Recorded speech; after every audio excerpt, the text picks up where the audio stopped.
Eh, kita awali majelis kita, ta'alum kita, kajian kita dengan membaca basmalah. Bismillahirrahmanirrahim. Assalamualaikum warahmatullahi wabarakatuh. Innal hamdalillah nahmaduhu wa nasta'inuhu wa nastaghfiruh wa na'udzu billahi min shururi anfusina wa min sayyiati a'malina. May yahdihillahu fala mudilla lahu wa may yudlil fala hadiyalah. Walhamdulillahilladzi khalaqal mauta wal hayata liyabluwakum ayyukum ahsanu amala. Yaqulullahu tabaraka wa ta'ala, a'udzu billahi minasyaitonir rajim. Ya ayyuhalladzina amanu taqullaha haqqa tuqatih wa la tamutunna illa wa antum muslimun. Wa qala Rasulullah sallallahu alaihi wasallam, ihris ala ma yanfa'uka, rawahu Muslim. Syukur alhamdulillah, ibu-ibu saudaraku seiman, hamba Allah yang cinta pada kebaikan dan kebenaran, yang selalu mengharapkan keridhaan Allah.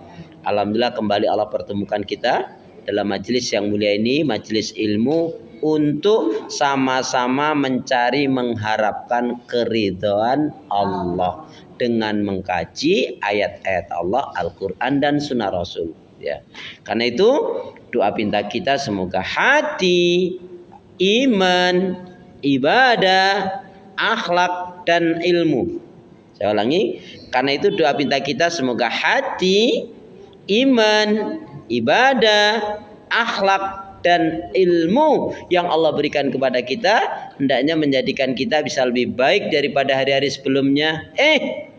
Bisa memberikan kebaikan dan manfaat yang banyak pula untuk diri, keluarga, teman, sahabat, saudara, tetangga dan orang lain. Dan insya Allah dengan semangat fastabiqul khairat, berlomba-lomba di banyak kebaikan, dan dengan istiqomah yang kita pinta akhir kehidupan kita mati dalam keadaan husnul khatimah. Amin ya rabbal alamin. Kenapa? Ya, karena seorang muslim muslimah yang baik hatinya, baik imannya, baik ibadahnya, baik akhlaknya, dan juga baik ilmunya, insya Allah muslim muslimah yang baik hatinya, imannya, ibadahnya, akhlak dan ilmunya, insya Allah jiwanya tenang dan tentram walaupun tabungannya banyak. Amin ya rabbal alamin.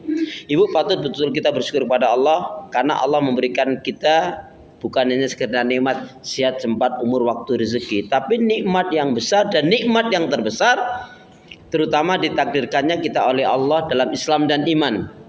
Ya, misalnya itu adalah tiket awal untuk menuju surganya Allah. Ya, sebagaimana yang Allah nyatakan di dalam firman-Nya, wassalamu ala manittaba'al huda.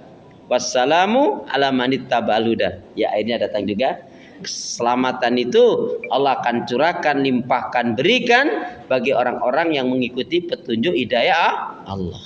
Karena itu Bu, pastikan semua kegiatan aktivitas yang kita lakukan niatkan betul-betul untuk ibadah kepada Allah Subhanahu wa taala. Kenapa? Karena hidup dan kehidupan ini tidak ada arti dan nilainya kecuali kita gunakan untuk ibadah kepada Allah. Wa ma khalaqtul jinna wal insa illa liya'budun. Tidak aku ciptakan jin dan manusia, kata Allah, melainkan hanya untuk beribadah kepada Allah. Kemudian jangan pernah lupa dan melupakan diri untuk senantiasa berdoa, minta kekuatan, rahmat, pertolongan pada Allah. Karena kita juga tanpa kekuatan, rahmat, pertolongan dari Allah, kita nggak bisa berbuat apa-apa. Udah deh, serencana macam apapun, baiknya, apiknya, terprogram macam apapun, jika Allah nggak kehendaki, Ibu, nggak akan terjadi. Ya. Tetapi ya, dengan kita selalu semangat, bersangka baik kepada Allah, dan yakin akan rahmat pertolongan Allah Subhanahu wa taala, Allah akan memudahkan segala urusan kita, urusan-urusan dunia, apalagi urusan ibadah. Jadi jangan dibalik. Ya, urusan dunia itu kecil. Ya, makanya apa? Jangan pernah mau dipusingkan dengan urusan dunia yang tidak membawa menuju surganya Allah Subhanahu wa taala. Jadi ketika Ibu ziarah kubur, ya, ketika Ibu ziarah kubur itu kan, ya, Bu lihat itu, ketika Ibu ziarah kubur itu semuanya dulu orang pernah hidup loh, Bu. Iya. Iya. Itu yang taat mati, yang enggak taat juga mati. Yang iman mati, yang kafir juga mati. Tapi karena di alam kubur itu juga ada dua suasana, nikmat kubur dan azab kubur. Bagi orang-orang yang membawa amalan-amalan yang terbaik menghadap Allah, maka dia akan mendapatkan nikmat kubur. Ibu tahu nikmat kubur itu? Nikmat kubur itu diantaranya pagi dan petang, kalau orang itu dengan amalan-amalan yang baik, maka akan ditampakkan baginya adalah surga pagi dan sore. Amin gitu dong. Tapi sebaliknya kalau dia dengan maksiat dosa melakukan pelanggaran syariat Allah, maka ditampakkan neraka. Ya. Maka pertanyaan saya, tolong sebutkan 5 bekal yang terbaik untuk menghadap Allah. Sampai nggak ngerti, nggak tahu, nanti saya kasih tahu. Ya. Apa 5 bekal yang terbaik untuk menghadap Allah? Kalau jauhkan, menjalankan perintahnya, menjauhkan larangan, itu kan takwa. Bekal yang terbaik untuk menghadap Allah apa ibu? 5 saja. 1. Ini ulasan materi yang pernah kita sampaikan ya. Ya. Jadi bekal 5 bekal yang terbaik untuk menghadap Allah. Yang pertama adalah imanul haq. Iman yang benar. Lah sing nyalake ya sapa to ya? Imanul haq, iman yang benar. Karena iman yang palsu banyak. Yang palsu itu bukan hanya alamat, bukan hanya ijazah. Nabi palsu juga ada kok. Cinta palsu juga ada kok. Kalau zaman dulu cinta palsu itu bahasanya enggak ini palsu, tapi bentuknya rekayasa kan? Gitu kan bahasanya? Kalau cinta sudah direkayasa, semuanya serba pura-pura. Masya Allah. Jadi yang pertama bekal yang terbaik untuk menghadap Allah, imanul haq, iman yang benar. Ya. Iman yang benar yang bagaimana? Iman yang benar itu yang Allah terangkan di dalam surat Al-An'am, surat yang ke-6 ayat yang ke-82. Surat Al-An'am itu Quran saya surat yang ke-6. Ya. Sama ya. Pada ayat yang ke-82 Allah Subhanahu wa taala berfirman, A'udzubillahi minasyaitonir rajim. Alladzina amanu walam yalbisu imanahum bidzulmin ulaika lahumul amnu wa hum muhtadun. Orang-orang yang beriman dengan benar itu dia tidak akan pernah mencampur adukan keimanannya dengan kezaliman, asyirku. Singkatnya uraiannya Bu, iman yang benar adalah iman yang betul-betul mentauhidkan Allah, beribadah kepada Allah, mengisahkan mentauhidkannya, tidak syirik. Nah, iman yang benar itu berarti apa? Iman yang terbebas dari kesyirikan, kemunafikan, dan kekafiran. Saya ulangi, iman yang benar adalah iman yang terbebas dari kesyirikan, kemunafikan, dan kekafiran. Bu, orang kalau sudah yang satu ini terpenuhi Bu, aman Bu. Artinya kalau yang lainnya itu belum maksimal, sudah menutup.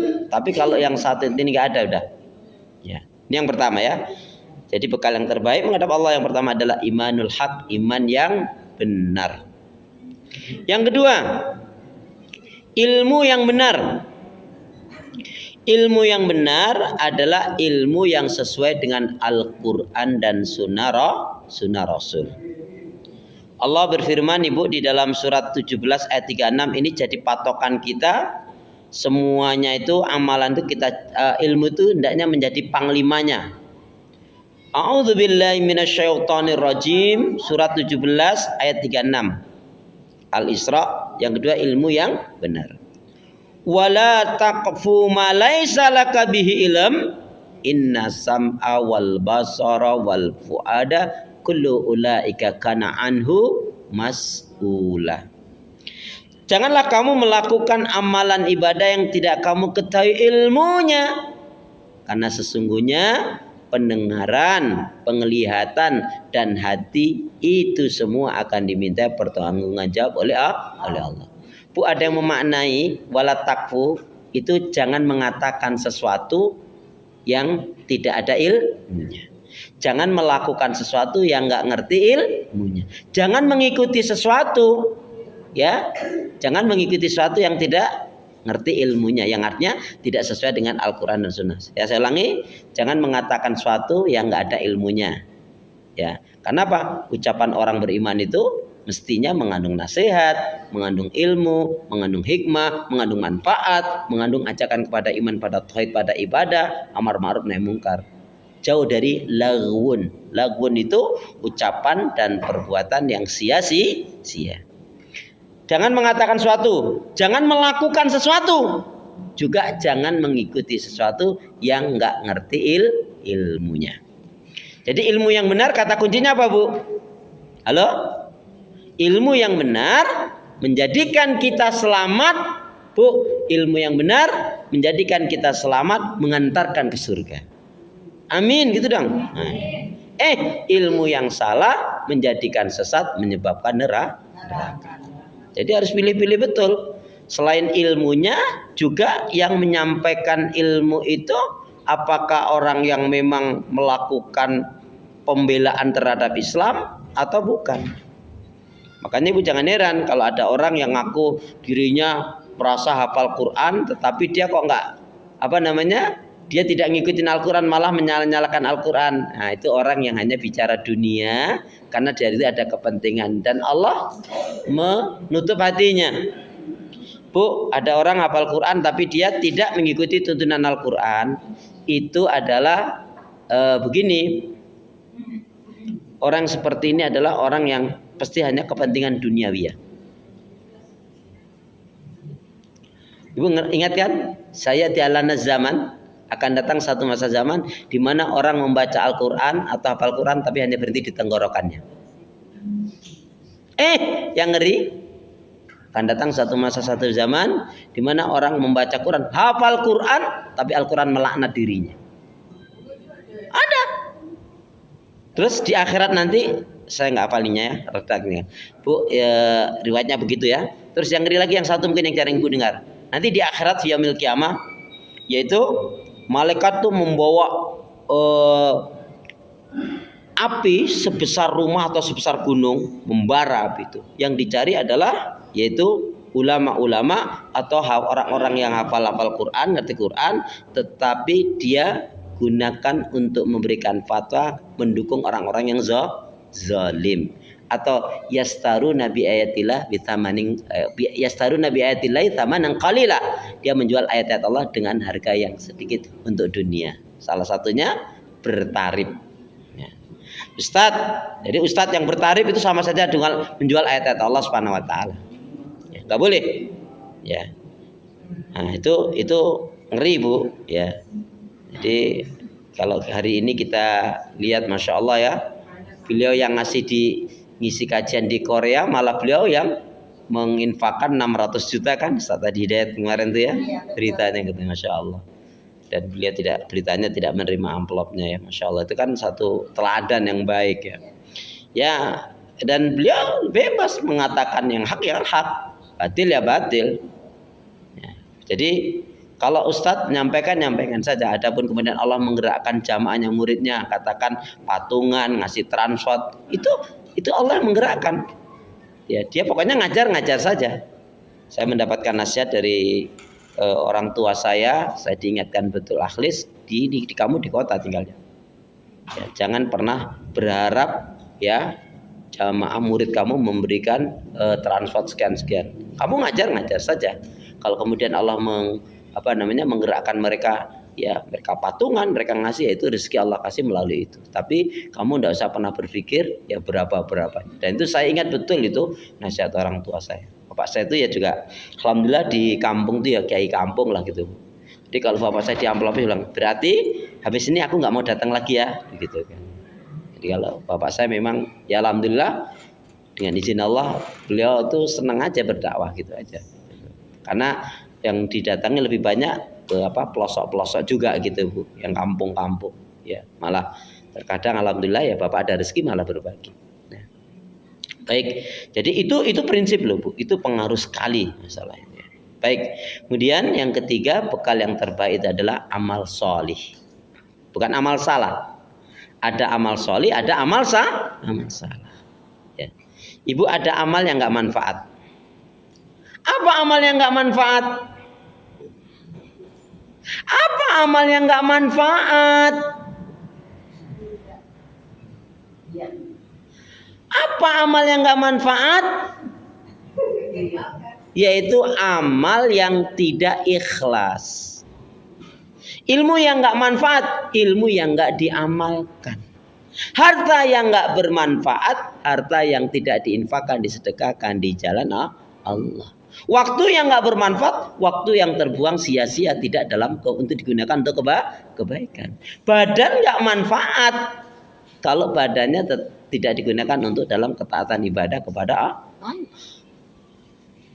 Makanya orang yang beriman itu Bu, tanya, kamu rajin olahraga? Alhamdulillah, biar sehat, biar bisa tahajud. Masya Allah. Sehatnya itu bagian aja. Dan ibu harus tahu, ya fadilah dari tahajud itu menyehatkan badan, ya, menyembuhkan penyakit, ya, kemudian memudahkan menerima kebenaran, ya, kemudian juga menolak bala. Dikabulkan, diijabahi doa oleh Allah. Sekarang saya tanya, ibu sedih mana? Kehilangan uang 100.000 dengan nggak tahajud, sedih mana? Yang betul.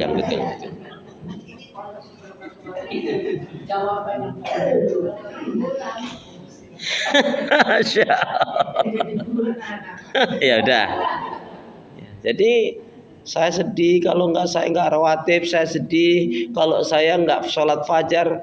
Ya, itu berarti iman yang bagus dan itu adalah rahmat dari Allah Subhanahu wa taala. Ya. Baik ya. Baik, kemudian jadi amal soleh apa?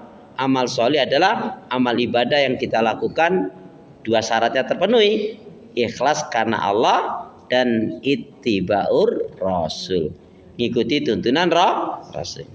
Jadi apa? Yang ketiga amalan yang bekal yang terbaik untuk menghadap Allah, amal sholih. Wal 'asr innal insana lafi khusr illal ladzina amanu wa 'amilus sholihat wa tawassaw bil haqq wa tawassaw bis sabr. Bu, kita harus sadar dari ayat itu ternyata Allah membagi manusianya dua aja. Yang beruntung dengan orang yang rugi. Saya tanya Ibu, nikmatnya sehat, bernilainya sehat, berharganya sehat itu kapan? Kapan?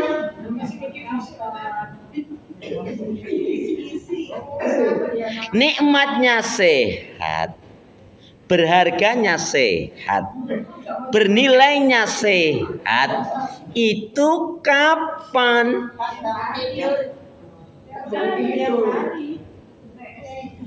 Nikmatnya sehat nih, perhatikan. Nikmatnya sehat, bernilainya sehat, berharganya sehat, itu kapan? Kalau lagi sakit, Masya Allah, jawabannya baik sekali. Tapi mohon maaf, bukan itu yang dimaksud.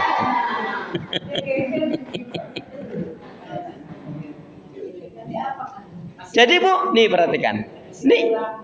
Nikmatnya sehat, bernilainya sehat, berharganya sehat, itu adalah ketika Allah beri kita kesehatan, kita gunakan untuk ibadah. Itu baru bernilai. Jadi saya ulangi, bernilainya sehat, berharganya sehat, itu adalah ketika Allah memberikan kita kesehatan, kemudian kita gunakan untuk ibadah. Itu baru bernilai. Loh, contohnya, banyak orang yang sehat tapi sombong. Atau banyak orang yang sehat nggak beriman. Atau banyak orang yang sehat tapi nggak ibadah. Atau banyak orang yang sehat ngerumpi. Banyak yang sehat nyakitin anak mertua. Banyak yang sehat, pelitnya 17 setan. Satu setan aja masalah, ini 17. Banyak yang sehat tapi suka ngungkit-ngungkit kebaikan. Bu, ini termasuk orang yang bodoh sebodohnya menurut saya, Pak. Orang yang sudah pernah melakukan kebaikan, kemudian dia menyesali. Itu kan orang yang bodoh banget. Ya enggak? Dia sudah melakukan kebaikan, dia nyesel enggak nyesel, toh sudah dia lakukan. Toh? Makanya kadang-kadang Bu, kok kita sudah melakukan kebaikan, kok orang ini enggak memberikan penghargaan, ucapan terima kasih juga enggak. Padahal misalkan apa, ada keluarga saudara kita dinyiapkan, kita udah ngasih, kita enggak hitung-hitungan. Kata terima kasih aja enggak ada. Ya matur nuwun, hatur nuhun, jazakumullah, barakallahu fikum. Ya. Terima kasih ya. Enggak ada. Ya Allah, diingat-ingat Bu. Manfaatnya apa? Ada.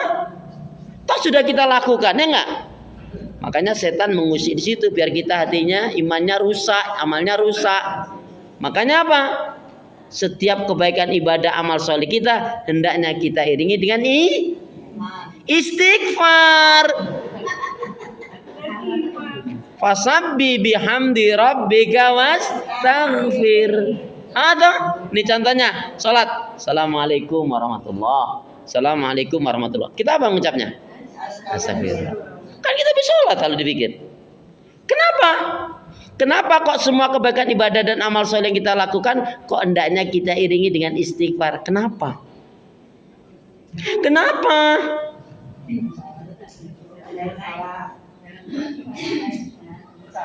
Karena khawatirnya jangan-jangan amalan yang kita lakukan ada unsur riyanya, ada unsur sombongnya, ada salahnya, ada nggak benernya, ya, ada gerusa-gerusunya. Makanya Pak, fasabbi bihamdi rabbika wastaghfir. Jadi yang ketiga, amal soleh, yaitu bekal yang terbaik untuk menghadap Allah adalah amal soleh. Surat Al-Asr tadi ya, wal asr innal insana lafi khusr illal ladzina amanu wa amilus shalihat wa tawassaw bil haqq wa tawassaw bis sabr. Yang keempat dan yang kelima, 1 sampai 3 tadi kan dari saya kan. Nah, coba yang kelima gantian dong dari Ibu, masa aku terus? Apa yang keempat dan kelima? Bekal yang terbaik untuk menghadap Allah. Ya Allah, Masya Allah, Astaghfirullahaladzim, innalillahi. Jangan sampai saya bilang begitu. Jadi yang keempat dan kelima apa Ibu? Gimana Bu Sulis, yang keras dong? Wah, terserah. Gimana Bu Ketua, nggak apa-apa ini saya lagi nih. Bu, yang keempat ini Masya Allah luar biasa. Nabi katakan aksaru mayuthil jannah. Bima maknahu, kebanyakan dari umatnya Rasulullah itu akan dimasukkan ke dalam surganya Allah dikarenakan 2 faktor utama, dan ini termasuk menjadi bekal yang istimewa untuk menghadap Allah. Apa itu? Taqwa Allah wa husnul khuluq. Ya. Jadi yang keempat apa? Berakhlak mulia, dan yang kelima adalah bertakwa kepada Allah. Ya. Jadi yang keempat adalah husnul khuluq, artinya berakhlak mulia. Ya, yang kelimanya baru takwa, karena takwa itu kan yang puncaknya kan. Jadi yang keempat apa? Husnul khuluq, berakhlak mulia. Yang kelimanya taqwallah, bertakwa kepada Allah. Yuk kita baca hadis Nabi. Bismillahirrahmanirrahim. Qala Rasulullah sallallahu alaihi wasallam, akmalul mu'minina imanan ahsanuhum khuluqan. Akmalul mu'minina imanan ahsanuhum khuluqan. Mukmin yang baik dan sempurna imannya adalah yang paling baik akhlaknya. Nah, adapun tentang takwa, inna akramakum indallahi atqakum. Sesungguhnya orang yang paling mulia di antara kalian di sisi Allah adalah yang bertakwa. Bu selalu ingatkan, terutama kalau manasik haji umroh itu walimatus safar itu ustadznya saya yakin selalu ya mengingatkan fatazawadu fa inna khairaz zadi taqwa, dan berbekalah kalian, sebaik-baiknya bekal menghadap Allah adalah bertakwa kepada Allah. Makanya inilah bekal yang terbaik untuk menghadap Allah. Yang pertama, bekal yang terbaik untuk menghadap Allah, satu, imanul haq, iman yang benar. Iman yang benar itu ibadah kepada Allah, mengisahkan mentauhidkannya, tidak syirik. Iman yang benar terbebas dari kesyirikan, kemunafikan, dan kekafiran. Kemudian ilmu yang benar, ilmunya sesuai dengan Al-Quran dan Sunnah Rasul. Kemudian yaitu amal soleh, amalan ibadahnya dilakukan dengan landasan ikhlas lillahi ta'ala dan ittiba'ur rasul, mengikuti tuntunan Rasul. Ibu tahu dua jaminan garansi yang Allah berikan kepada kita, kepada semuanya yang menjalankan ibadah sesuai dengan tuntunan Rasul, apa? Dua jaminannya. Surat Al-Imran 31, a'udzubillahi minasyaitonirrajim. Qul in kuntum tuhibbunallaha fattabi'uni yuhibbukumullah wa yaghfir lakum dzunubakum wallahu ghafurur rahim. Katakanlah ya Muhammad pada umatmu, jikalau kalian benar-benar mencintai Allah, ikuti aku, ikuti Rasul. Apa kalau kita ikuti Rasul? Keimanan kita, ketaatan kita, akhlak kita, ibadah kita, membina rumah tangganya, ya, berbisnisnya, melakukan aktivitas, berusaha mencontoh Rasul. Maka apa? Satu, jaminan dari Allah. Ada dua. Satu, yuhibbukumullah, maka Allah akan cintai kita semua. Amin. Al-Imran 31. Ya. Itu keterangan ibadah itu ngikutin Rasul tadi, ya. Kan? Nah, adapun penjelasan tentang keistimewaan fadilah yang Allah berikan kalau kita ngikutin Rasul ada dua. Satu, dicintai oleh Allah. Yang kedua, diampuni kesalahan dan dosa yang kita lakukan. Amin ya rabbal alamin. Yuk kita berdoa dulu. Bu, lazimkan doa ini ya. Bu, manakala melazimkan doa ini, insya Allah hidupnya jauh lebih baik dan diberkahi dirahmati oleh Allah Subhanahu wa taala. Bismillahirrahmanirrahim. Allahumma khtim lana bil Islam wakhtim lana bil iman wakhtim lana bi husnil khatimah. Allahumma khtim lana bil Islam wakhtim lana bil iman wakhtim lana bi husnil khatimah. Ya Allah, akhirilah kehidupan kami dengan Islam, dengan iman dan husnul khatimah. Ya Allah ya Arhamar Rahimin, janganlah kau matikan aku kecuali setelah amal ibadahku lebih banyak dari dosa-dosaku. Ya Allah ya Arhamar